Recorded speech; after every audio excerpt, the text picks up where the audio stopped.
Well, hello again, everyone. I hope you're all doing very, very well. I'm actually doing pretty good.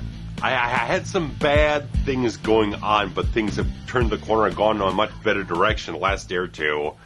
But I'll get you up to speed on what's going on the channel here, what we put out recently, and that's we finally got the commentary done for Misery, and because start of the media pick up slightly early, I borrowed Steve's Scream Factory Blu-ray of it, and then after I watched it, I was like, this is really good.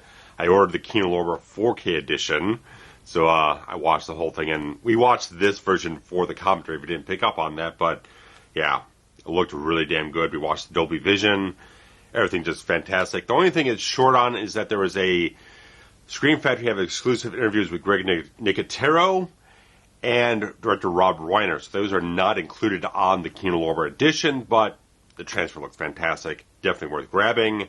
So we watched that, and we spoke very well of that transfer as we were watching it. So definitely recommend it on that regard. But we got that out, and I finally got a new review out. I did the one for our Brandon Lee's film from '92, Rapid Fire, which was his follow-up from Showdown in Little Tokyo, and that review I did for Showdown in Little Tokyo went over very, very, very well at the beginning part of the year. And I was thinking, since I did that one, to kind of like get up on Rapid Fire, but I just had the DVD at the point in time, so it's like, yeah, it was kind of like, if I jump into it, I still want to get the Blu-ray, want an HD version to do the video on, but luckily I was able to obtain it. I purchased the whole thing off of iTunes, and I got it in the Movies Anywhere and stuff like that, so I was able to eventually get an HD version of it, and all the type of stuff to produce the video on, so I got some fantastic information online. Great Brandon Lee interviews all over the place, were just a delight to listen to, despite the tragedy that befell himself and everything like that. They're just very deeply insightful types of things, so that video is going over very, very, very well. So I thank you guys for all checking it out and very much enjoying it and getting some feedback on it. It really, really did a lot of good things for me, because I was a little bit kind of in a rut. I didn't know, I was kind of like not really kind of getting up on things. I was a little kind of like lacking in inspiration of what to get up on next and stuff like that. So this really cracked that for me. And so I've got a lot of other videos kind of planned out for the near future. But right now, as you're watching this, while I'm shooting this right now, I'm uploading the commentary for Batman Begins to the Patreon.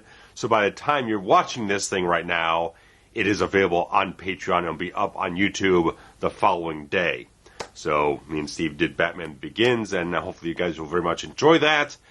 And once we get that released and get the feedback and everything, we'll figure out where The Dark Knight will land. But we've got a lot of stuff going on for the next 2 months, so it's going to be at least that long, if not a slight bit longer. But we'll figure that out as we go along. We've got some certain things slotted in coming up soon. We got more Stephen King stuff, and we are doing...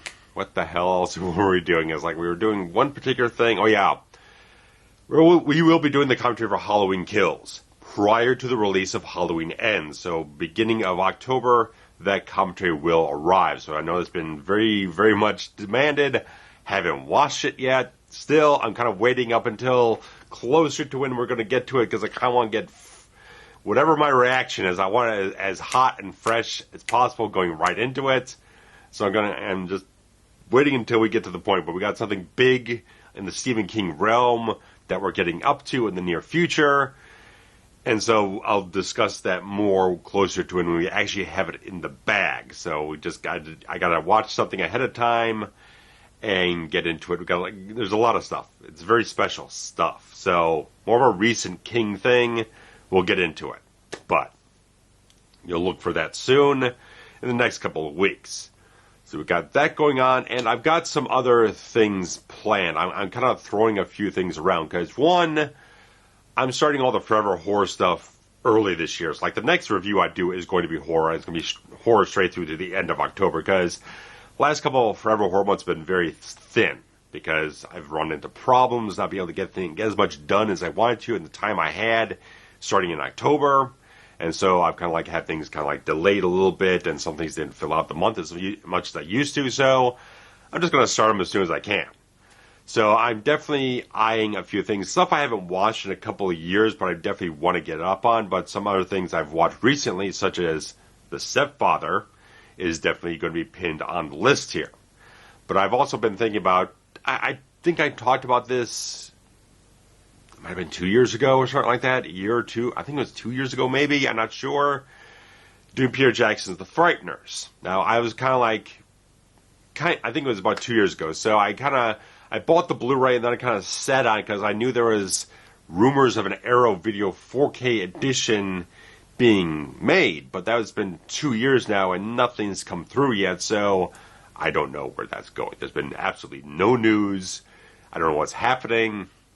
But it's not out there yet. We don't know anything yet. So I've been watching some Jeffrey Combs lately because I got Star Trek Deep Space Nine Season 6 on DVD. So it's like I'm watching a lot of stuff where he's in a lot of episodes. It's like, think about that. I've been listening to one of my favorite songs, Don't Fear the Reaper, which is, there's a cover version in The Frighteners. So it's like, got up on the Jeffrey Combs stuff. I got that song in my head, like, it's stirring me back around. I was like, yeah, I think it's about time. I think it's a good time for it. So I'm definitely going to jump into that and research things in the next couple of weeks and try to cement that as one of the next couple of videos I will be doing.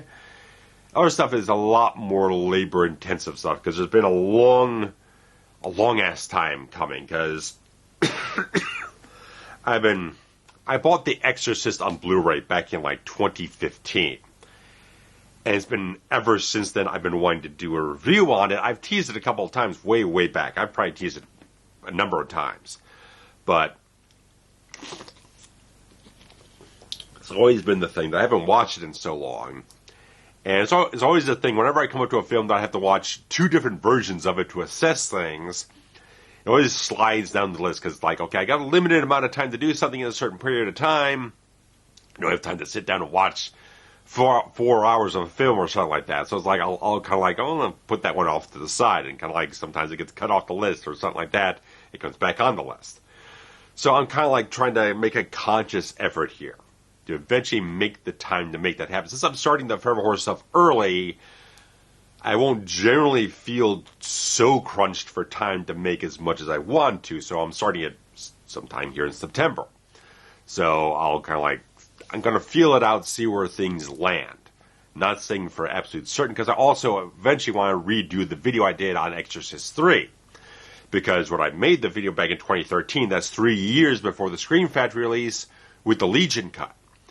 So there's that I need to reassess, which I haven't watched it since I first got the list, that version 6 years ago. I think it was 6 years ago. 6 years ago. That came out 6 years ago. Crazy.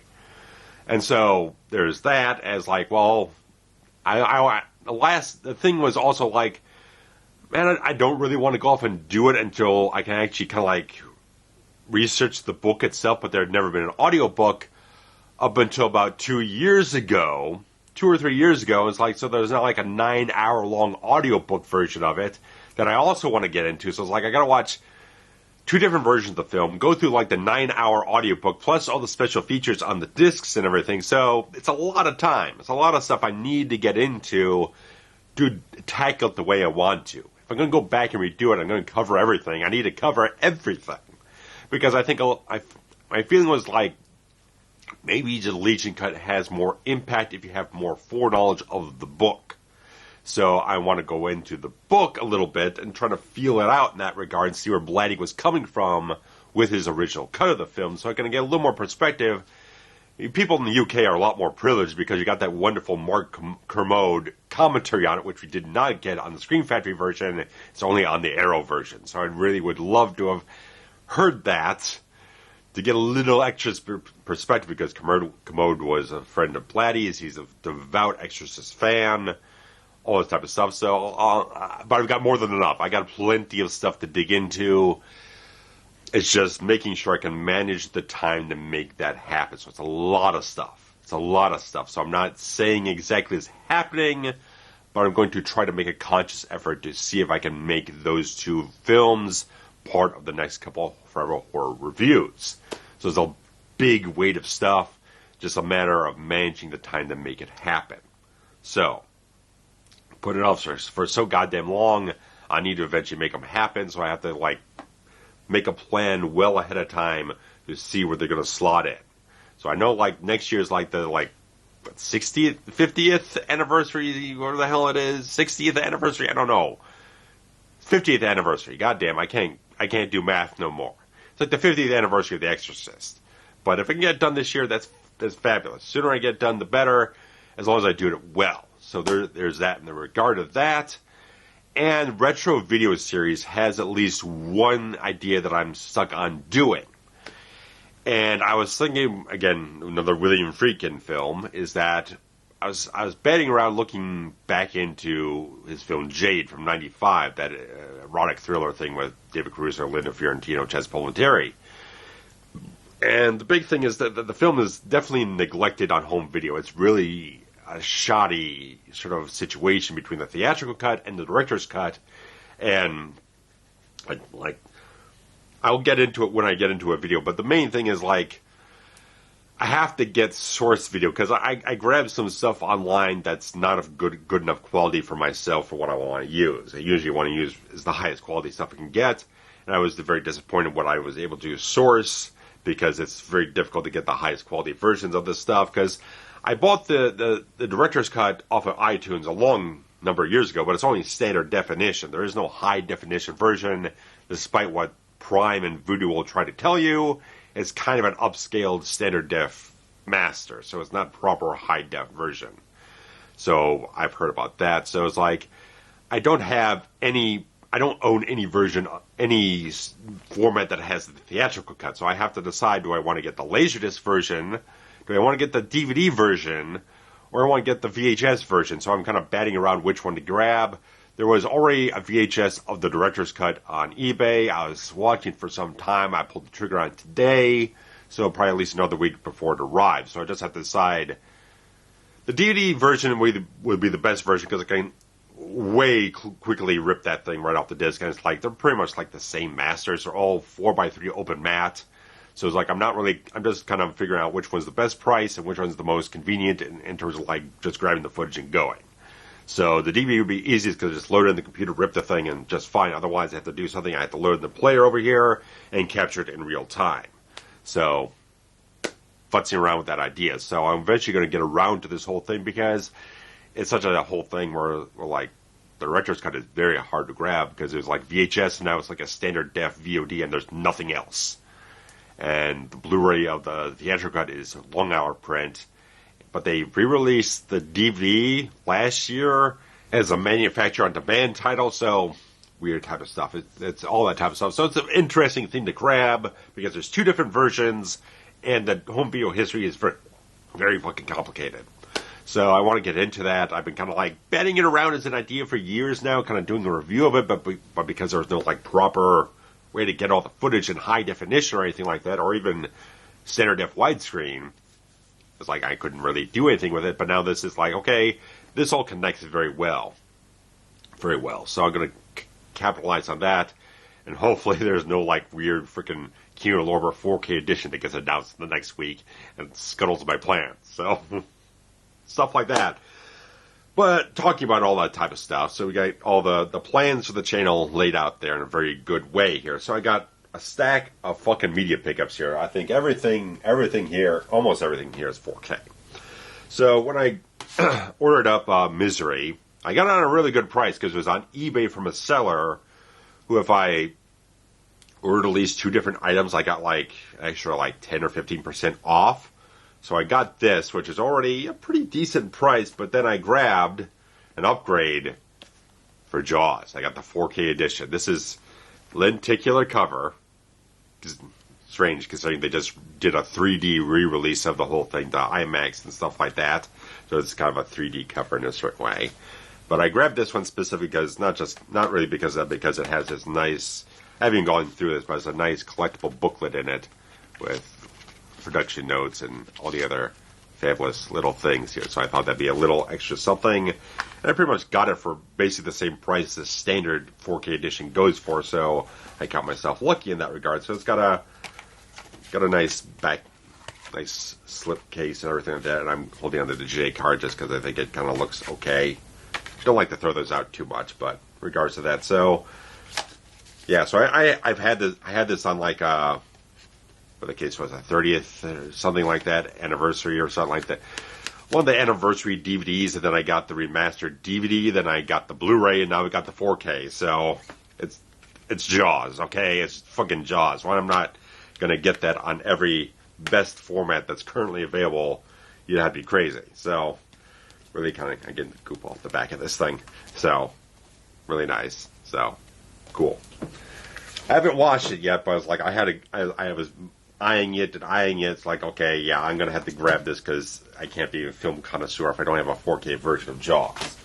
So there's that. And moving on to John Carpenter, because I was thinking about this a little bit. It was like, yeah, let me grab a Village of the Damned. Now this is one I haven't watched since it was on VHS back in the rental days.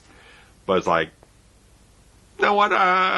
Let me give this another whirl around. I think there's something I could definitely revisit it and kind of do something with it. And oddly enough, Steve has recently watched it again, and so I got the disc, and he said commentary. I said, yeah, sure, we can do a commentary. So we don't have it dated yet, but I have to watch it again. We'll see where things land. We got possibly two different things planned. Two different ways we can go with a certain thing in October. We'll see where that goes, but this might land somewhere in there, maybe the month after that. Who knows? But we'll probably get to it sooner than later. But it'd be kind of interesting to go through this whole thing and just like more Carpenter stuff. I think that always satiates everyone's desires around here. So that's a good type of thing. But I'll get into this whole thing because obviously there was the whole. Amazon just debuted their whole Lord of the Rings, Rings of Power series, and on the day, it was kind of like the day or day after it debuted, I woke up with a notification on my phone saying, hey, there's something in your wish list that's got a major discount on it, and they discounted the freaking 4K edition of the Lord of the Rings trilogy, like 51%. It's like, I can't not get this. I mean, how am I going to find a better price than like $43.99? Because I've been waiting on this since I rewatched the films on DVD last Thanksgiving. And it's like, ever since then, I was like, the DVDs aren't. I grabbed like the original theatrical cut Blu-rays. It's like, oh, these don't look good. They're not encoded very well. There's a lot of DNR on the whole thing. It just, honestly, the DVDs, looked a lot more pleasing to me than those original Blu-rays did. But since I sat down and watched all the DVDs, like, I really like to upgrade these. I was a little back and forth on it because I know there's a lot of tweaks and changes to the color grading and stuff like that Peter Jackson did because he wanted to make it look a little closer to how he photographed The Hobbit, stuff like that. But my friend Oliver Harper, I've asked him a couple of times about what he felt about him because I know he really kind of like does an annual rewatch of them. And he got the 4K edition, so I was like, he very much recommended it, and it's like, getting it on that price is like, I can't say no, because it's just like, where am I going to see this better, get a price better than this? I don't think it's going to happen, because there's always up at like $80 or something like that, somewhere around that range, so it's got both the theatrical and the extended cuts on the whole thing, so totally golden, all in 4K. This one's just the regular bare bones thing. I don't think there's even any. I don't know if there's even commentaries on this thing. There might be commentaries. I don't know, but I've still got the old extended edition DVDs that have all the appendices stuff and the theatrical cut DVDs and Blu-rays. So I've got pretty much all the legacy bonus features as it is on the other releases. So I just want the films in a high quality format. So there it is. So I was just really glad to like pull the trigger on that and grab that up, and hopefully I'll go back to them over maybe the holidays or something like that. So not going to do them all in one day again because that was a little too much. It was a little too much. You get a little, your brain just gets a little turned into mush and stuff like that watching too much of it. So I might be like one a night type of thing or something like that. I'll kind of break it up in a certain way whenever I go back to them, but definitely prefer the extended editions on the whole. Stuff like that. So it's like, there's definitely things in the extended editions, at least the Fellowship and Two Towers, I definitely miss trying to watch the theatrical. So there's that and all that type of stuff. So really cool that I grabbed this and everything like that. I know they got the bigger box sets with all the other stuff, but I was like, this is just what I want. I just wanted the 4K versions, and that's completely satisfactory to me. But we get into other stuff, and I'm a fiend for Star Trek stuff. Like I said, I just grabbed Season 6 of DS9. I still have to get Season 7, then I've got, everything I need. I've got TNG and Blu-ray, the entire series. I've got the Voyager Complete Series DVD set. And I just need one more season of Deep Space Nine, and I don't have to get Paramount Plus for fuck all of anything for Star Trek. Because I've got Star Trek Beyond on Blu-ray. Then I've got 4K editions of the 09 Trek and Into Darkness. Now, I might get Enterprise at some point in time, but I'm not super fussed about the whole thing. Because I got some episodes on the Fan Collective DVDs, stuff like that. So I've got a little something there. Just something on a rare occasion. I've got my TiVo set to record the standard def broadcast of Enterprise, just on the occasion I want to watch anything. But anyway, we had 4K editions release of a lot of stuff this past week. So, what are we going to do? So, okay, this is what I grabbed. I grabbed all this stuff up, and it looks fabulous, doesn't it? So, we've got Director's Edition of Star Trek The Motion Picture. Now, my odyssey started at Best Buy, and I had a problem because Best Buy's website on the app and everything like that said that they would have the complete 6-movie collection set. They said that was in stock. They also said that the complete adventure box set for the motion picture was also in stock. They didn't have it anywhere on the shelf. Nowhere. Not at my location. They did not have it on the shelf anywhere for me to walk in the door and buy it. So I was batting around a lot of different things about what I was going to purchase. My original idea was that I would go to Half Price Books, which is right across the way from Best Buy. I was going to sell the old 4-movie set along with my old DNR Mess Blu-rays and a bunch of other stuff I'm trying to get rid of as well, old DVDs that I don't want anymore.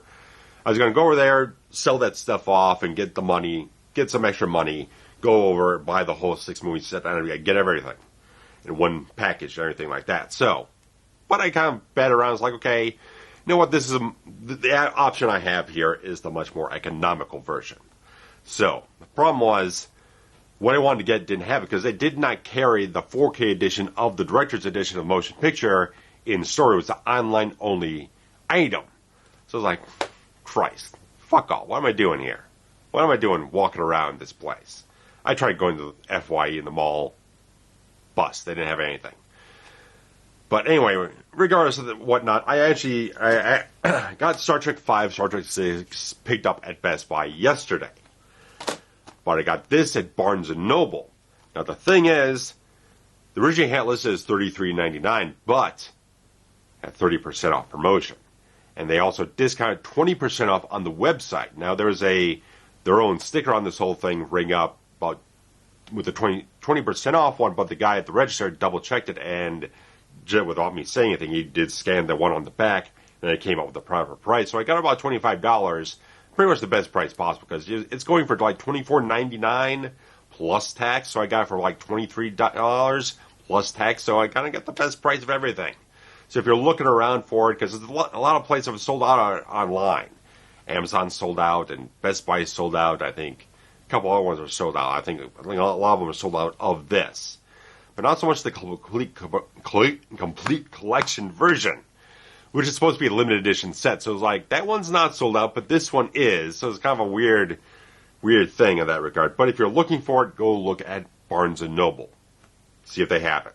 See if they can grab it for you. Or order online. There's not a lot of them. A lot of the stores that had them available, I probably just had a couple of copies, but I was fortunate enough they had this, and also had Wrath of Khan and Search for Spock, stuff like that. And they all had a specific sticker on it that said B&N 30% off promo type of thing. So they specifically slapped it right on the thing to let you know that the price on here will be discounted 30% off. So definitely look for that if you're in the States searching for this. Try Barnes & Noble. But I haven't watched that. I didn't watch that yet. I want to kind of pace myself and get to a point where I can just really just give my full 100% attention and all that other stuff. So I did sit down and completely watch Star Trek V, The Final Frontier, and it looks gorgeous. I watched it with Dolby Vision. The soundtrack on this thing is the same Dolby True HD mix that was on the previous Blu-rays, but Since the Blu-rays look so bad with all the DNR stuff, I usually watch my Laserdiscs. So sitting down and watch this thing with the soundtrack is like, God damn, this sounds great. The Goldsmith score sounds so absolutely beautiful. It's so sweet. So good. Just like, it looked fabulous. It just looks absolutely fabulous. I love the colors. Colors come out so very well with the HDR in this whole thing. It looked wonderful. Just like you can see the deep reds of the Starfleet uniforms.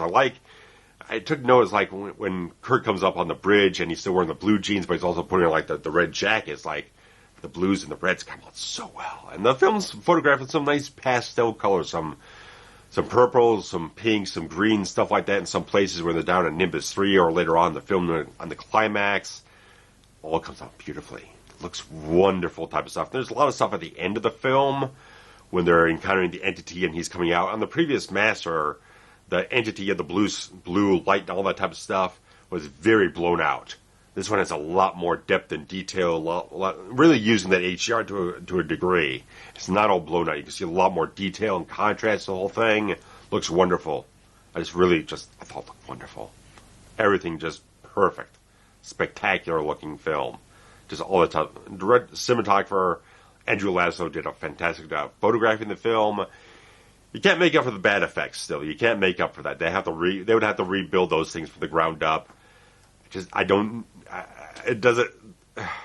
love for Shatner to have his chance to do his own director's cut.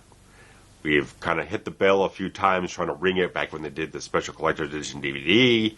There's been a few cries out in the last couple of months kind of saying things, but not been a big sort of push or anything like that, not a collective effort on that regard. I don't know, but regardless, this thing looks fucking phenomenal. It looks absolutely great. It looks great.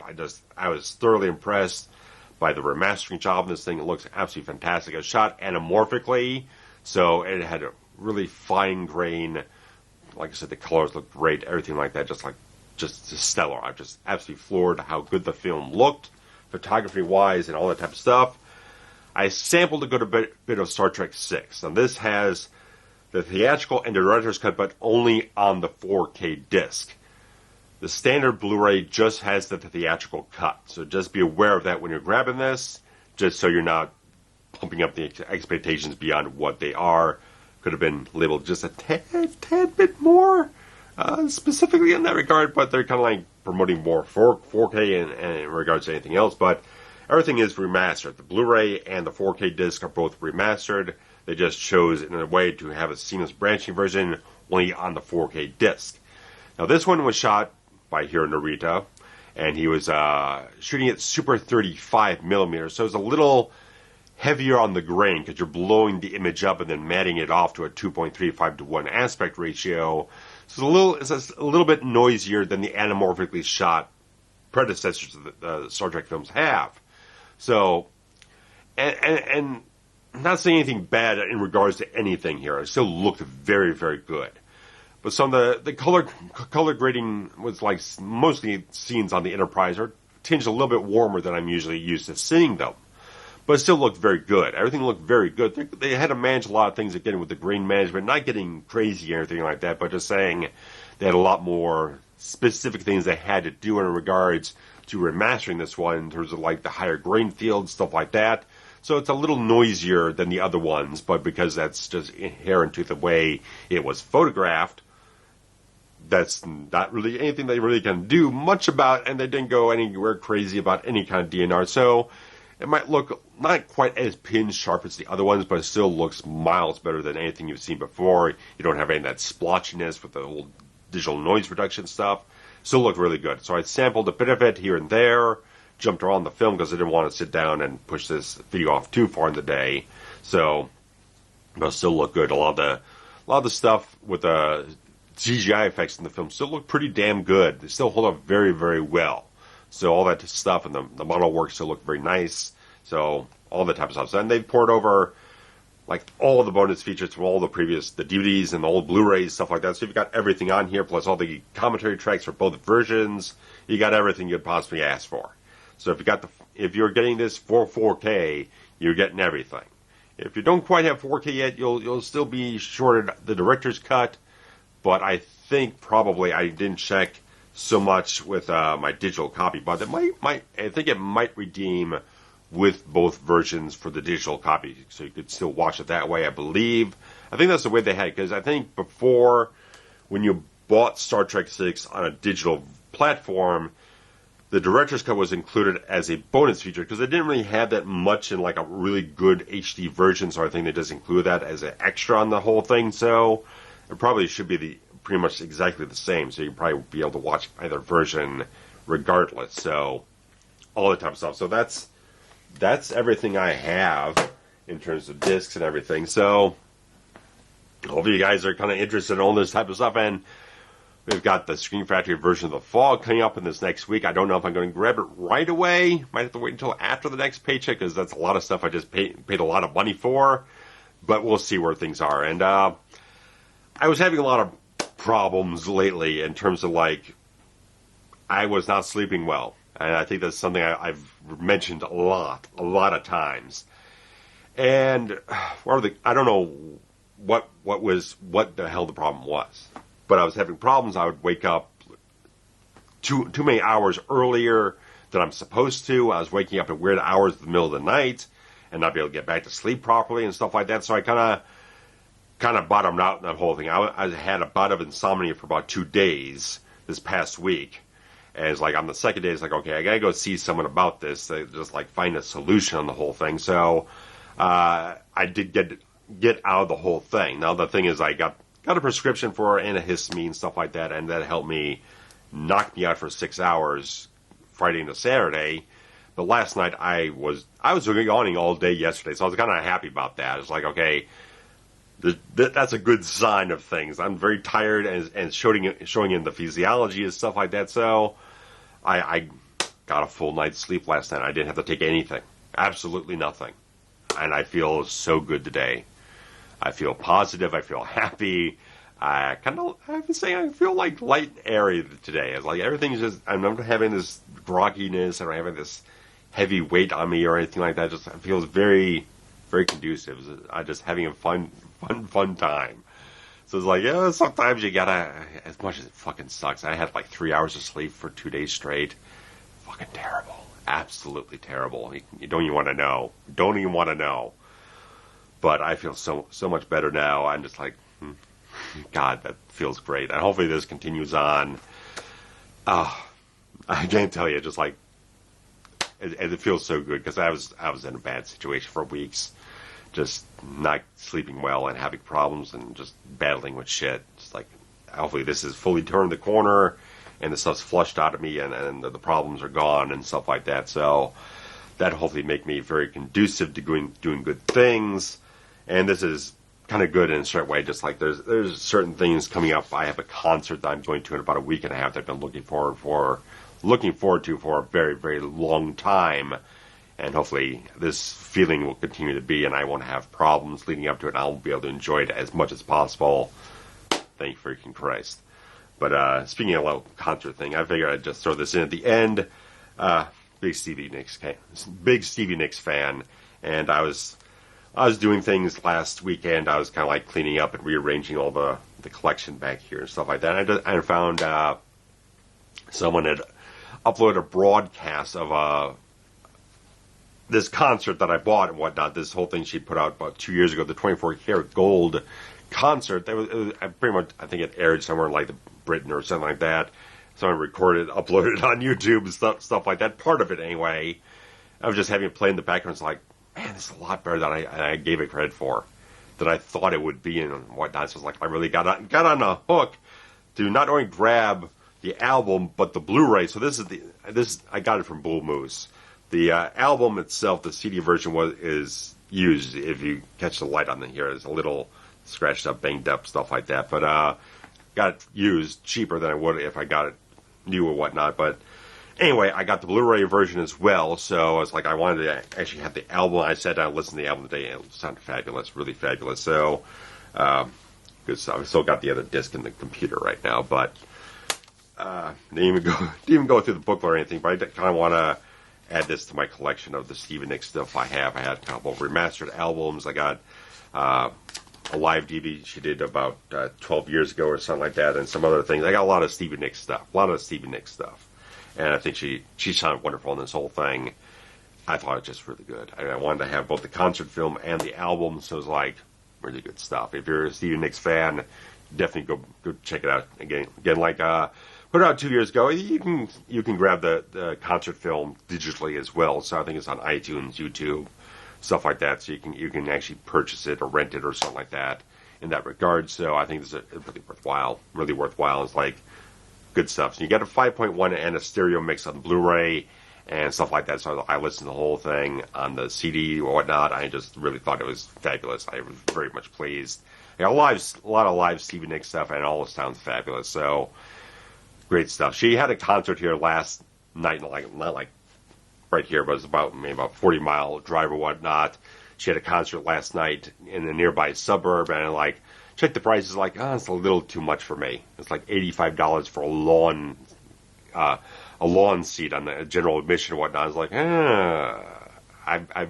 I've got another, like I said, I have another concert coming up that I did a VIP meet and greet for over 100, and I feel like, I don't know, I spent a lot of money on this stuff. I got another thing coming up next week, and not quite yet. So I decided this will tide me over just fine until maybe I can arrange something in the future. But regardless of that, thanks so much, guys. I feel really, really goddamn good right now. There's not problems. I got a lot of energy going forward, and shout out to my friend Oliver Harper, who's been a little bit of a friend in some hard times here and there, and gives me some nice perspectives here and there. And he helped me out a little bit with the rapid fire one. A special thanks out to him for helping facilitate that video going forward.